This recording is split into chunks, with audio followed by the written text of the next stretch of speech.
Hello and welcome to Inspiring Minds, Biology lecture by Dr. Harminder.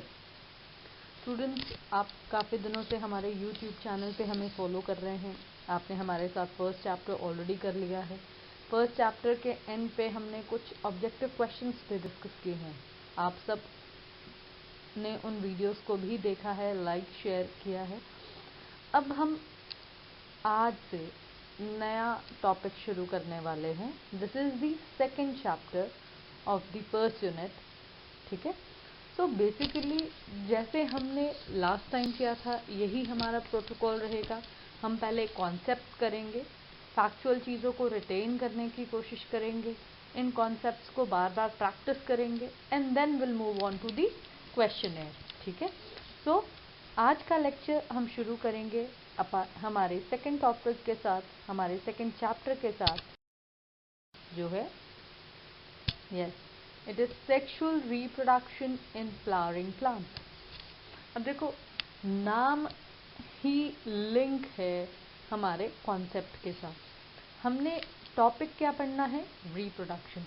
लेकिन asexual reproduction नहीं discuss करनी. हमारे first chapter में हमने ऑलरेडी एसेक्सुअल मेथड्स को काफ़ी डिटेल में समझा है. हमने वेजिटेटिव प्रोपगेशन की थी under favourable condition, under unfavourable conditions, फिर आर्टिफिशियल तरीके से, फिर नेचुरल तरीके से, एंड देन मोस्ट इम्पॉर्टेंटली हमने माइक्रो प्रोपगेशन की भी बात की थी.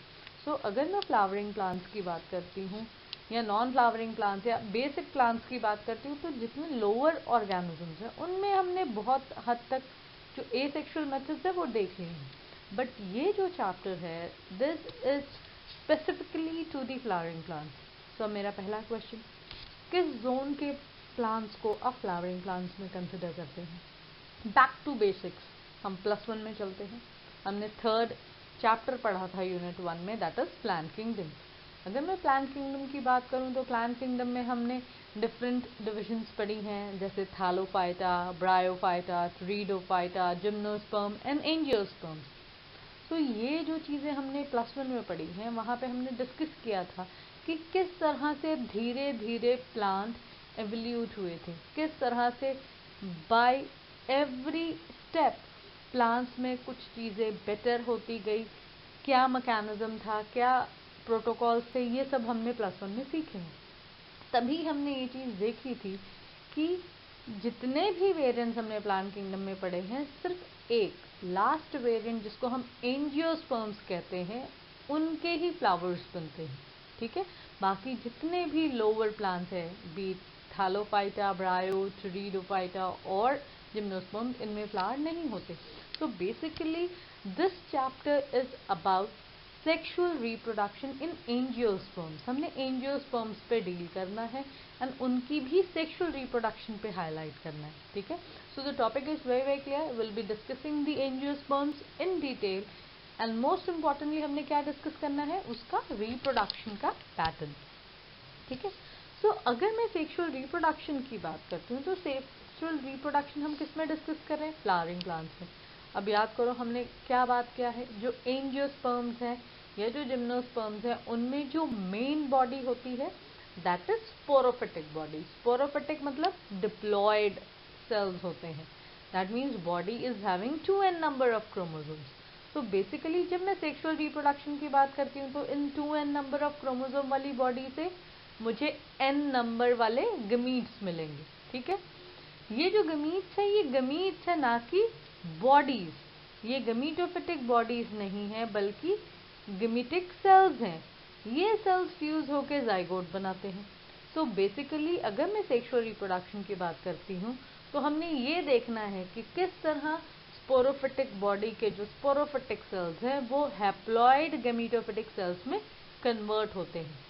अब याद करो, sporophytic body is 2n number of chromosomes, gametophytic body is n number of chromosome. तो फिर कौन सा मेथड ऑफ सेल डिवीजन यहाँ पे अप्लाई होगा? यस, मियोसिस, रिडक्शनल डिवीजन होनी चाहिए. ठीक है. तो यही हमारी नेक्स्ट स्टेटमेंट है कि दिस अकर्स थ्रू मियोसिस. यानी कि अगर मियोसिस होगी तो वो स्पोरोफिटिक सेल जो कि 2n कंस्टिट्यूशन का है, वो हैप्लॉइड गमीटोफिटिक सेल में कन्वर्ट हो जाएगा, जिसकी constitution n number of chromosomes है. ठीक है.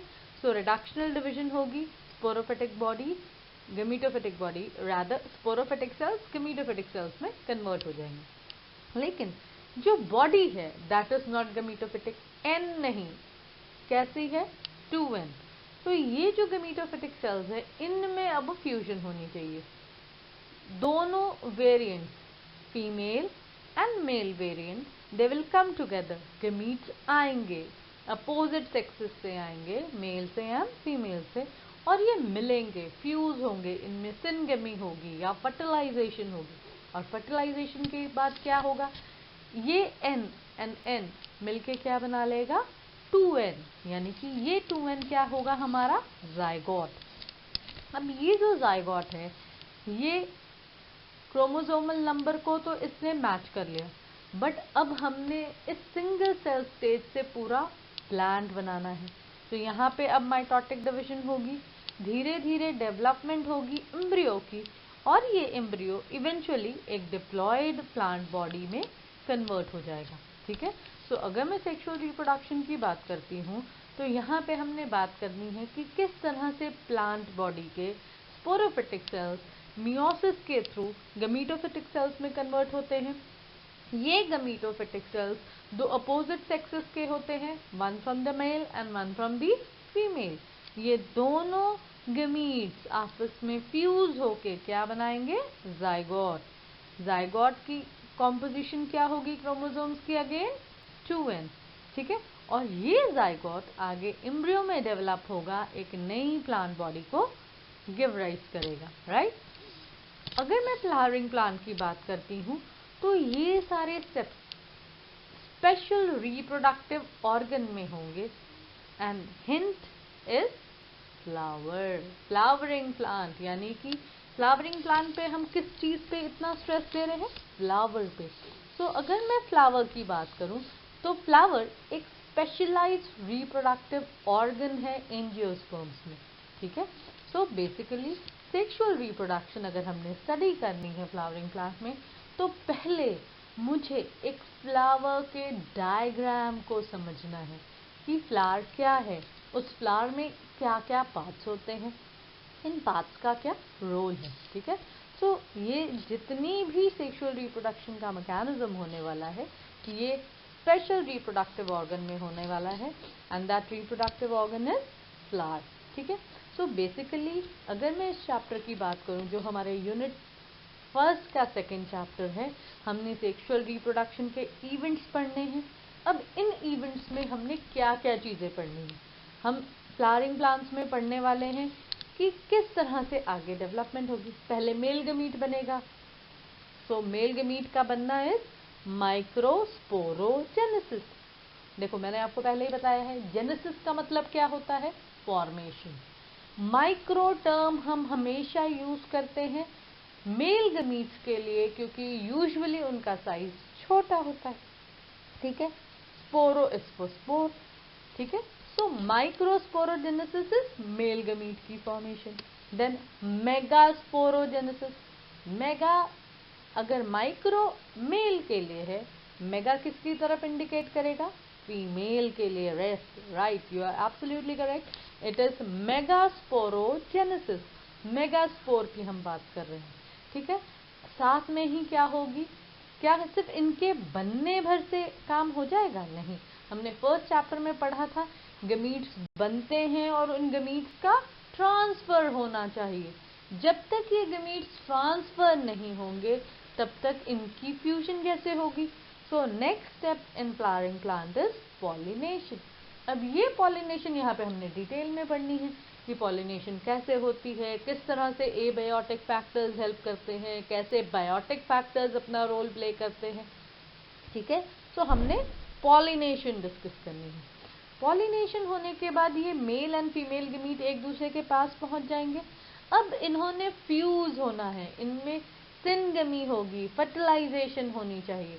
सो द नेक्स्ट स्टेप जो हमने डिस्कस करना है दैट इज फर्टिलाइजेशन। लेकिन फर्टिलाइजेशन से आगे क्या होना चाहिए, एम्ब्रियो बनना चाहिए। एम्ब्रियो बनेगा and then eventually seed, and seed will give rise to new plant. तो बेसिकली हमने ये जितने भी इवेंट्स मैंने यहाँ पे मेंशन किए हैं इन सारे इवेंट्स को डिटेल में करना है इस चैप्टर में, ठीक है। So stay focused, this is very very interesting topic, definitely थोड़ा सा टाइम टेकिंग है than the previous chapter, but the concepts are very very important. आपने पढ़ना है, 5 मार्क के सब्जेक्टिव क्वेश्चंस के लिए इम्पॉर्टेंट है, ऑब्जेक्टिव्स के लिए भी बहुत इम्पॉर्टेंट है, ठीक है। सो ये chapter on the whole is very very important. बहुत ध्यान से करेंगे तो डेफिनेटली अच्छा स्कोर कर सकते हैं। एंड एज इट इज बहुत ज़्यादा टिपिकल या क्रिटिकल कंडीशंस नहीं है, या चीज़ें ऐसी नहीं है जो समझ में ना आए। So just don't lose your thread, concentrate well, and ये सारी चीज़ें बहुत ईजिली आप अटेन कर पाओगे, राइट।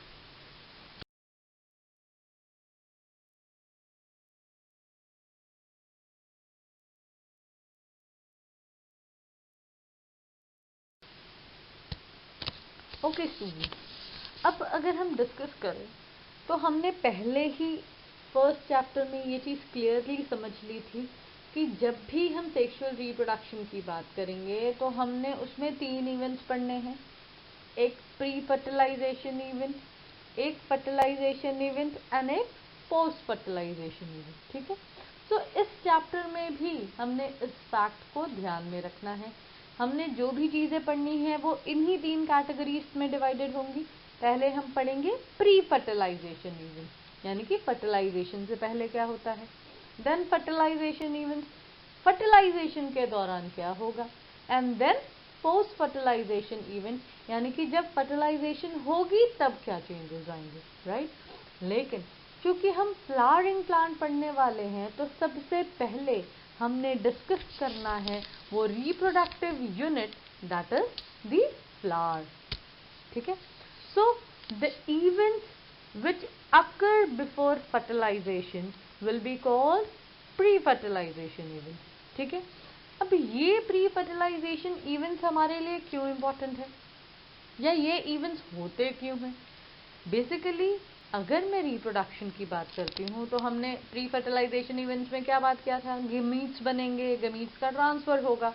सो ऐसा क्या होता है प्लांट की बॉडी में, ऐसी क्या चेंजेस आती हैं कि उनमें ये डेवलपमेंटल फीचर्स आ जाते हैं। तो हमने यहाँ पे इस कॉन्सेप्ट में अब flower and pre fertilization events पे फोकस करना है, ठीक है। सो बेसिकली अगर मैं प्री फर्टिलाइजेशन इवेंट्स की बात करती हूँ तो इन इवेंट्स के दौरान प्लांट्स में कुछ हार्मोनल एंड कुछ स्ट्रक्चरल चेंज आते हैं जिनकी वजह से उसमें डिफरेंशिएशन एंड डेवलपमेंट होने लग जाती है फ्लोरल ऑर्गन्स की या फ्लावर्स की, ठीक है। अब ये जो चेंजेस हैं वो चेंजेस क्या हैं, जैसे जैसे हम टॉपिक पढ़ेंगे हम इन चेंजेस को क्लियरली समझने की कोशिश करेंगे। बट क्योंकि हमने पढ़ना क्या है, फ्लावर, सो पहले फ्लावर का structure is the important criteria. मुझे फ्लावर का स्ट्रक्चर बहुत अच्छे से याद होना चाहिए। फ्लावर के स्ट्रक्चर में बहुत सारे एस्पेक्ट्स हैं, बहुत सारे ऑब्जेक्टिव क्वेश्चंस हैं जो हमने सीखने हैं। अब इनमें से बहुत सारे टर्म्स के साथ आप पहले ही फेमिलियर हो, आपने 10th स्टैंडर्ड में ये टॉपिक थोड़ा सा लोअर फॉर्म में किया है। +1 में आपने फ्लावर का स्ट्रक्चर बहुत अच्छे से समझा हुआ है, एंड जो भी टर्म्स हम यहाँ पे यूज करेंगे आपने ये सब +1 में सीखे हुए हैं। But I am not sure कि सबको ये याद है या नहीं, इसीलिए हम हर एक कॉन्सेप्ट को रिवाइज करके ही आगे बढ़ेंगे, ठीक है। तो बेसिकली हम +1 को ब्रश करेंगे, जो हमने सीखी हुई है उसको थोड़ा सा और इन्हांस करेंगे, and then we move on to the topic, ठीक है। सो हमने डिस्कस करना है फ्लावर। फ्लावर है क्या, पहली इंपॉर्टेंट चीज कि फ्लावर एक शूट है, and the shoot is nothing but a condensed structure. So a flower is a modified condensed shoot. अब ये जो शूट है ये अराइज कहाँ से होता है और इसके कितने वर्ल्स हैं, इन वर्ल्स का क्या फंक्शन है, ये हमने समझना है, ठीक है। सो बेसिकली अगर मैं फ्लावर की बात करूं तो फ्लावर एक मॉडिफाइड शूट है, this is the first objective question. दूसरा, ये कहाँ से अराइज होता है, axil of small leaf like structures called bracts, यानी कि जो फ्लावर की अराइजिंग है वो कहाँ से हो रही है, अराउंड ब्रैक्ट्स। ठीक है, ये ब्रैक्ट्स क्या है, छोटे लीफ लाइक स्ट्रक्चर्स। ठीक है, और अगर मैं फ्लावर की बात करती हूँ तो फ्लावर में कितने अपेंडेजेस या कितने वर्ल्स होते हैं, 4 इंपॉर्टेंट वर्ल्स होते हैं फ्लावर में, जिनको हम फ्लोरल अपेंडेजेस या फ्लोरल वर्ल्स भी कहते हैं। ठीक है, अब ये जो वर्ल्स हैं एक बेस पे अटैच है, एंड इस अटैच्ड पोर्शन को हम रिसेप्टिकल कहते हैं। देखो नाम ही उसके काम को जस्टिफाई कर रहा है, रिसेप्टिकल। रिसेप्टिकल means one that will receive, ये रिसीव करने का काम कर रहा है। और ये क्या रिसीव कर रहा है, 4 वर्ल्स या 4 अपेंडेजेस। ठीक है, अगर मैं फ्लावर के इन 4 अपेंडेजेस या वर्ल्स की बात करती हूँ तो इनमें से 2 हमारे लिए एसेंशियल वर्ल्स हैं एंड 2 नॉन एसेंशियल या एसेसरी या हेल्पिंग वर्ल्स हैं। ठीक है, तो देखो हम कितने सारे टर्म्स एसोसिएट कर सकते हैं हमारे वर्ल्स के साथ। जो फ्लोरल वर्ल्स हैं, these are under 2 important categories, non essential whorls and essential worlds. Non-essential worlds are also known as accessory worlds or helping worlds. अब देखो नॉन एसेंशियल मतलब इतने जरूरी नहीं है, लेकिन क्या ये किसी काम के हैं, यस, क्योंकि इसका जो नेक्स्ट स्टेटमेंट है, जो नेक्स्ट वर्ड है जो इसको डिस्क्राइब करता है, दैट इज हेल्पिंग वर्ड। दो ये रिप्रोडक्शन में डायरेक्टली रोल नहीं प्ले कर रहे, बट ये हेल्प कर रहे हैं, इनडायरेक्ट रोल प्ले कर रहे हैं, इसीलिए हम इनको नॉन एसेंशियल कहेंगे। ठीक है, अब ये नॉन एसेंशियल वर्ड्स कौन से हैं, कैलिक्स एंड कोरोला। कैलिक्स क्या है, कोरोला क्या है, इफ एनीबडी रिमेम्बर। बेसिकली अगर मैं एक फ्लावर को देखूं तो उस पे जो ग्रीन लीफी स्ट्रक्चर होता है उसको हम कहते हैं कैलिक्स, और जो उसका कलरफुल पार्ट होता है उसको हम कहते हैं कोरोला। ठीक है, इनके जो ऑल्टरनेटिव नेम्स हैं हमने वो भी सीखने हैं। ठीक है, बट बेसिकली इतना इस स्लाइड के हिसाब से कि जो नॉन एसेंशियल वर्ड्स हैं उनको हमने नॉन एसेंशियल, एसेसरी या हेल्पिंग वर्ड कहना है, एंड ये कौन से हैं, कैलिक्स एंड कोरोला। ठीक है, ये स्टेराइल है, इनका रिप्रोडक्शन के साथ डायरेक्ट कोई लिंक नहीं है। दैट मीन्स जो बचे हुए 2 इंपॉर्टेंट वर्ड्स हैं एक्चुअली वही इंपॉर्टेंट वर्ड्स हैं एंड डायरेक्टली इस चैप्टर के साथ लिंक्ड है, and these are androecium and gynoecium. क्योंकि ये दोनों ही इंपॉर्टेंट हैं इसीलिए हम इनको एसेंशियल वर्ड्स कहेंगे। ठीक है, लेकिन ये किसके लिए रिस्पॉन्सिबल है, रिप्रोडक्शन के लिए, क्योंकि इनकी वजह से ही रिप्रोडक्शन होगी या जो चेंजेस है वो इनमें ही होनी है। So these are also known as reproductive words, क्योंकि इनमें फर्टिलिटी है तो इनको हम फर्टाइल कहेंगे। ठीक है, सो इन जस्ट अगर मैं फ्लावर को डिस्क्राइब करूं तो फ्लावर क्या है, एक मॉडिफाइड कंडेंस शूट। ये शूट कहाँ से अराइज होती है, ब्रैक्ट से। इस पे कितने वर्ल्स हैं, 4। ये वर्ल्स कहाँ अटैच है, रिसेप्टिकल। ठीक है, और इनमें से जो वर्ल्स हैं उनको हमने कितने पार्ट्स में बाइफर्केट किया है, 2, essential and non essential. Essential are also known as reproductive, non-essential are also known as accessory or helping words. Example है essential का androecium and gynoecium, and non-essential का कैलिक्स एंड कोरोला। ठीक है, so this is a brief description of flower. But इतना सुनने के बाद भी अगर मैं फ्लावर की एक करेक्ट इमेज नहीं बना पा रही हूँ तो फिर definitely bio is at stake. So जब भी मैं कोई कॉन्सेप्ट करती हूँ figures are important. So let's move on to the next slide and look at the figure.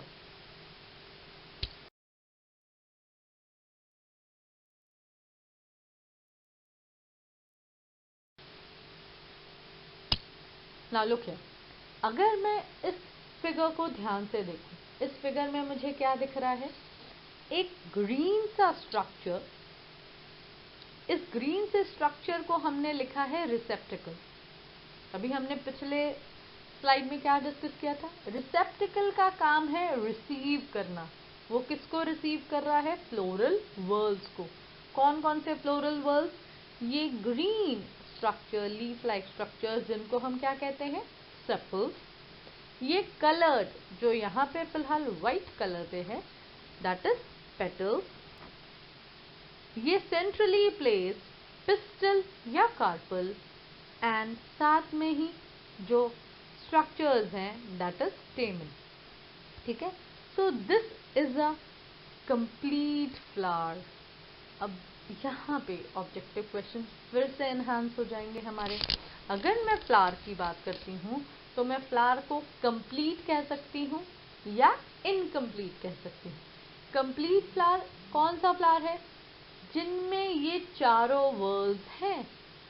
लेकिन अगर इनमें से जो रिप्रोडक्टिव वर्ड्स हैं वो एक हो और एक मिसिंग हो, तो फ्लावर को हम क्या कहेंगे, यस, इनकम्प्लीट फ्लावर। ये सारे टर्म्स हम फिर अपने लेक्चर में आगे डिस्कस करेंगे। Let's focus on the individual parts of the flower. Flower is important, diagram आपको पता होनी चाहिए, आपको इसकी प्रॉपर लेबलिंग आनी चाहिए, हर एक पार्ट को क्लीन लेबल करना है अगर आपको ये डिस्क्राइब करने के लिए आता है। ठीक है, एंड जो टर्मिनोलॉजीज हैं, स्पेलिंग्स हैं, उन पे डेफिनेटली हम फोकस करने वाले हैं। So let's start with the first word, that is calyx. अगर मैं कैलिक्स की बात करती हूँ, ये हमारा आउटर मोस्ट वर्ल है। अब जो भी सबसे बाहर होता है उसका काम क्या होता है, प्रोटेक्शन। ठीक है, so it is the outer most protective whorl. और जो कैलिक्स है उनको हम सेपल्स भी कहते हैं। ठीक है, so one single leaf like structure is sepal and the group of sepals is called calyx. ठीक है, यूजुअली इनका कलर कैसा है, ग्रीन। सो अब जब भी फ्लावर को प्लक करो आप देखोगे कि आपको ग्रीन स्ट्रक्चर्स नजर आएंगे। आप इनको क्लियरली आइडेंटिफाई कर सकते हो कि ये क्या है, फ्लावर के सेपल्स। सो कैलिक्स आउटर मोस्ट वर्ल है, इसको हम सेपल भी कहेंगे, और यूजुअली ये ग्रीन कलर का होता है। Next structure is Corolla. अगर मैं कोरोला की बात करती हूँ तो ये सेकेंड वर्ल है। ठीक है, और इस केस में जो इंडिविजुअल लीफ लाइक स्ट्रक्चर्स हैं उनको हम क्या कहते हैं, पेटल्स। ठीक है, so group of petals are called corolla and single one is called a petal. Usually ये ब्राइटली कलर्ड होते हैं। जो फिगर मैंने यूज किया है इसमें ये व्हाइट कलर का है, बट पेटल्स वेरियसली कलर्ड होते हैं। और ये जो कलर है एक बहुत इंपॉर्टेंट पर्पस सॉल्व करता है, and the purpose is attraction. ये ब्राइट कलर अट्रैक्ट करने में हेल्प करते हैं। ये ब्राइट कलर हेल्प करते हैं इंसेक्ट से पॉलिनेशन में, बर्ड से पॉलिनेशन में। इन चीज़ों को हम जब पॉलिनेशन वाला टॉपिक करेंगे तब और डिटेल में समझेंगे। बट अभी तक हमने दो वर्ड्स डिस्कस किए हैं, कैलिक्स एंड कोरोला। दोनों के क्या फीचर्स डिस्कस किए हैं। कैलिक्स यूजुअली ग्रीन कलर का होता है, बाहर वाला है इसीलिए प्रोटेक्शन करेगा। कोरोला उसका अंदर वाला वर्ल है जो ब्राइटली कलर्ड है, और उसका काम क्या है, फ्लावर के लिए पॉलिनेटर्स को अट्रैक्ट करना। ठीक है, अब हमने एक टर्म सीखना है दैट इज कॉल्ड पेरिएंथ। ये पेरिएंथ टर्म यहाँ पे मुझे फिगर में भी क्लियरली दिख रहा है कि अगर मैं पेटल्स एंड सेपल्स को दोनों को काउंट करती हूँ, they make the envelope of the flower, इसीलिए हम इसको क्या कहते हैं, फ्लोरल एनवेलप और पेरिएंथ। हमने ये डेफिनेशन लर्न करनी है पेरिएंथ की, एंड ये ऑब्जेक्टिव के लिए भी इंपॉर्टेंट है। व्हाट इज पेरिएंथ, पेटल, सेपल और बोथ और नन। सो ऑब्वियसली हमारा आंसर क्या हो जाएगा, both petal and sepals together. So perianth is nothing but the floral envelope which includes both calyx and corolla. अब हमने नेक्स्ट एक इम्पॉर्टेंट टर्म डिस्कस करना है, दैट इज स्टेपल. अब ये स्टेपल क्या है? यूजुअली मैंने क्या कहा है, सेपल्स ग्रीन कलर के होते हैं एंड पेटल्स कलर्ड होते हैं. लेकिन कुछ फ्लावर्स में ऐसी कंडीशन होती है जहाँ पे आप सेपल्स एंड पेटल्स को डिफ्रेंशिएट ही नहीं कर पाते. क्योंकि आप पेटल्स एंड सेपल्स को डिफ्रेंशिएट नहीं कर पा रहे हो, दे सीम लाइक सेम. इसीलिए इस अनडिफ्रेंशिएटेड कंडीशंस में आप सेपल्स एंड पेटल्स को स्टेपल कहते हैं. ठीक है. So when the sepals and petals are not clearly differentiated, तब हम इनको क्या कहेंगे? स्टेपल. Is it clear? अब क्योंकि ये जो दो इम्पॉर्टेंट वर्ड्स हमने डिस्कस किए हैं अभी तक, इनमें डायरेक्ट रिप्रोडक्शन की कोई बात नहीं हो रही है, तो हमने इनको कैसा कंसिडर किया था पिछली स्लाइड में? यस, नॉन एसेंशियल या एसेसरी या हेल्पिंग वर्ड. ठीक है. अब हमने डिस्कस करना है essential part, that is male and female. Andro term हमेशा मेल के लिए अप्लाई होता है. So androecium here means male part of the flower. अगर मैं एंड्रोशियम की बात करती हूँ तो ये मेल वर्ल है, और मेल वर्ल किससे बने होते हैं? स्टेमन से. अगर मैं स्टेमन की बात करती हूँ, एक सिंगल स्टेमन में आपको यहाँ पे नजर आ रहा है स्ट्रक्चर पे एक ऑरेंज सा पार्ट जिसको हम एंथर कहते हैं, एंड एक स्टिक या फिलामेंट लाइक स्ट्रक्चर जिसको एक्चुअली हम फिलामेंट ही कहते हैं. ठीक है. So stamen consist of anther and filament. लेकिन एक important objective question comes here again. जिस पॉइंट पे एंथर एंड फिलामेंट एक दूसरे से जुड़ते हैं, उस पॉइंट को हम कहते हैं कनेक्टिव. ठीक है. सो ये कनेक्टिव टर्म हमने लर्न करना है ऑब्जेक्टिव के लिए. सो स्टेमन consists of two parts, anther and filament, and the point of attachment of filament to anther is called connective. अब ये जो anther है, ये साइट है जहाँ पे पोलन ग्रेन्स या मेल गमीट्स बनते हैं. ठीक है. हमने इंडिविजुअल स्ट्रक्चर्स को डिटेल में समझना है ताकि हम पूरा मैकेनिज्म क्लियरली समझ सके. बट फिलहाल अभी के लिए सिर्फ फ्लावर की इंट्रोडक्शन में मुझे ये पता होना चाहिए कि स्टेमन्स के कितने पार्ट है? Anther and filament.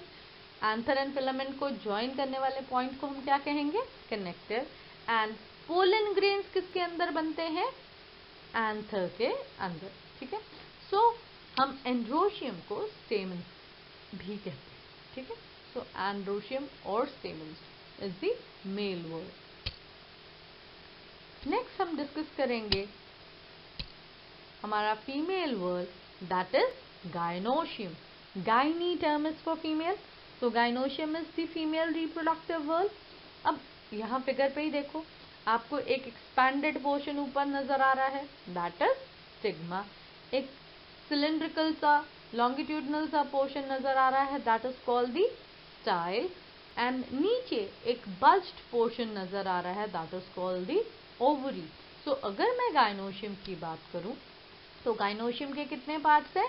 3, stigma, style and ovary. लेकिन आप इस टीएस में देखो, इस ओवरी के अंदर भी आपको कुछ स्ट्रक्चर्स नजर आ रहे हैं. This is important phenomenon structure. Actually जो चेंजेस है वो यहाँ पे ही होती हैं. ओवरी के अंदर लाई करता है ओव्यूल. यहाँ पे ही मेगास्पोर्स बनेंगे, आगे की फ्रूट्स एंड सीड्स की डेवलपमेंट होनी है. ठीक है. So two important whorls we discuss, androecium and gynoecium. Androecium is the male whorl consisting of anthers and filaments, and they produce male grains or pollen grains. ठीक है. Inside the anthelope, gynoecium is the female reproductive whorl. This reproductive whorl has 3 parts, stigma, style and ovary, and the megaspore is formed inside this.